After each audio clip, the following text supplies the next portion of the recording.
નવરાત્રિને લઈને ગણતરીના દિવસો બાકી છે ત્યારે હવામાન નિષ્ણાત અંબાલાલ પટેલે રાજ્યમાં નવરાત્રિના દિવસોને લઈ આગાહી કરી હતી, જેમાં 27 સપ્ટેમ્બરથી 5 ઓક્ટોબર વચ્ચે વરસાદની સંભાવના હોવાનું તેઓએ જણાવ્યું હતું. હવામાન નિષ્ણાત અંબાલાલ પટેલે જણાવ્યું હતું કે 10થી 13 ઓક્ટોબર હળવો વરસાદ રહેવાની શક્યતા છે. શરદ પૂનમ પહેલાં કેટલાક ભાગોમાં વરસાદ પડવાની શક્યતાઓ પણ રહેલી જ છે, જેમાં દાહોદ, પંચમહાલ, લુણાવાડામાં વરસાદ પડવાની સંભાવના છે.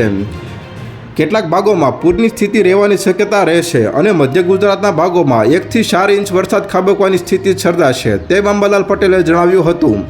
ત્યારે આ આગાહીના કારણે ગરબા રસિકોમાં નિરાશા પણ જોવા મળી હતી. વર્ષમાં એકવાર આવતા અને યુવાનોના મનગમતા તહેવાર એવા નવરાત્રિમાં વરસાદ ન પડે તેવી લોકો મા અંબાને પ્રાર્થના પણ કરી રહ્યા છે.